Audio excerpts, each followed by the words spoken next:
They look at you and go, he is a victim, because that's what you look like, my friend, and it's your own choice. See, that's just it, though. The only reason they would choose you in that element is because of the patriarchal, male-dominated society that we fucking go.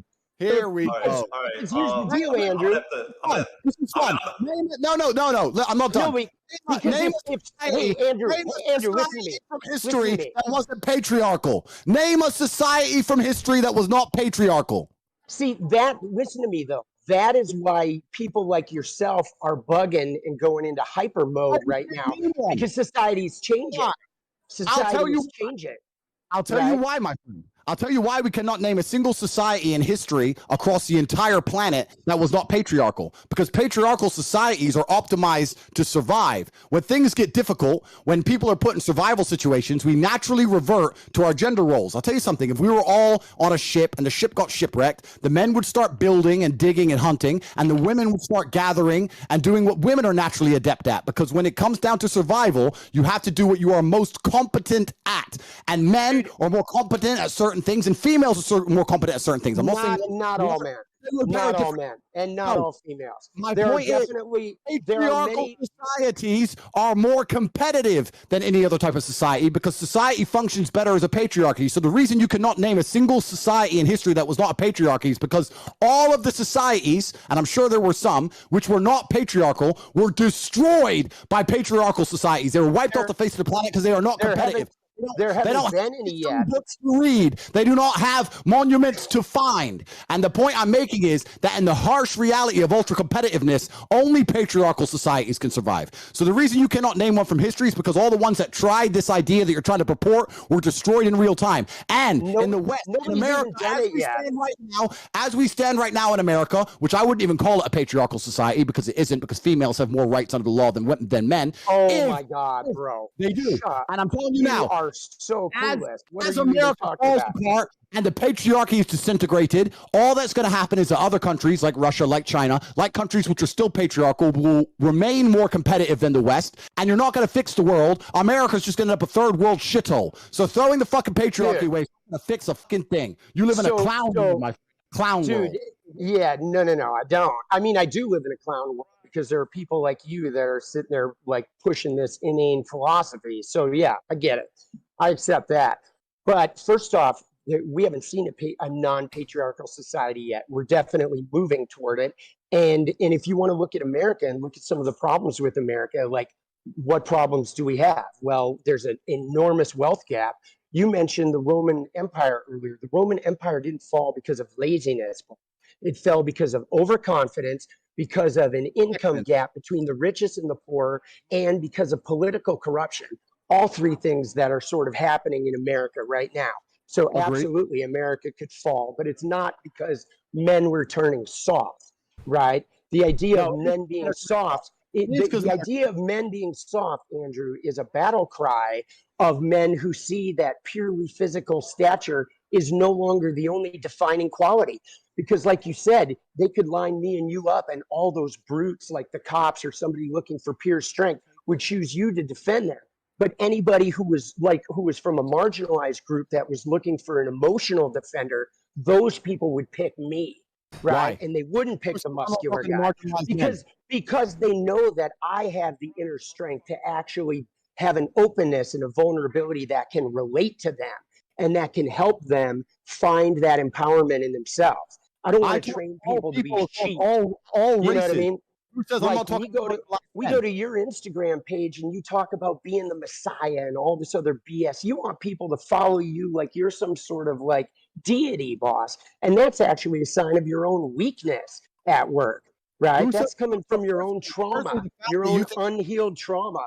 Firstly, the fact you think that you're talking to marginalized people more than me, it doesn't even make sense, because I'm talking to groups of people, you're talking to groups of people, and both of them includes marginalized communities. Secondly, the fact that I am actually mixed race, that I grew up in the south side of Chicago with my father. Absolutely. So I know more about marginalized communities than you do, because you are as white as they can come, and you're sitting there talking about marginalized communities to a marginalized person. Absolutely. So absolutely. But let me ask you, I never woke up and thought, I'm brown, so I had to find this white guy with pink hair to fight for me. I woke up and fought for myself. And that is the If point. you're- You know when you fight for yourself, you fight for yourself when you're a man. That requires all forms of power, whether it be emotional, mental, and physical. You to sit here telling men they should be as weak as possible and sitting around doing nothing is not good for society as a whole.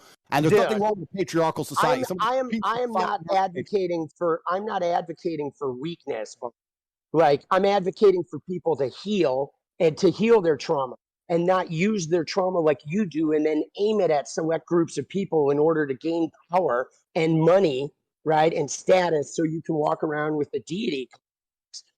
Right. I think that all men, if you're a good man, you're going to have a traumatic life. That's part of being a man. And I think I think it's not even a part of being a man. It's a part of being a human being on the planet. Okay. You're going to have a traumatic life. Sure, right? But you got to heal the trauma. The trauma doesn't make you unless you heal it. If you don't heal it, you go around, say, dumping it on women, right? By waltzing around talking about how you got to protect women. You got to get a cut of her OnlyFans and all this because you own her private parts. That's nonsense, bro.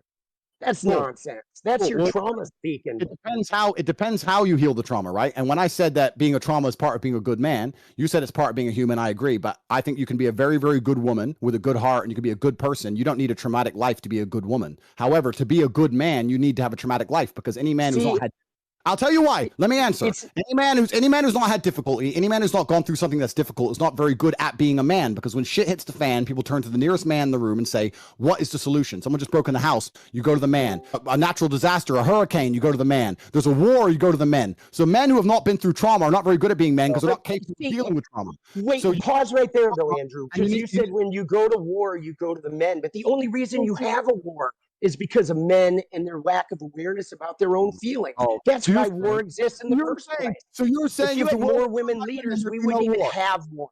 Okay, so if we had more women leaders, we wouldn't even have war. Men literally are responsible for war by a lack of emotional awareness. That's how it starts. Interesting. So let's make this the final point before we move on. You just said that if all the leaders were women, we wouldn't even have war. I said if we had more women leaders, yes, there would be less war.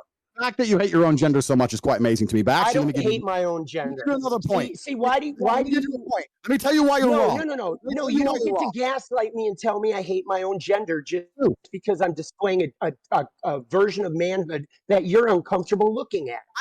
You don't get to say I hate my gender. I don't give a fuck. I'm weak because I present a version of manhood that has struggled just like you, that has conquered just like you, but lives outside the idealized patriarchy that was sold to me.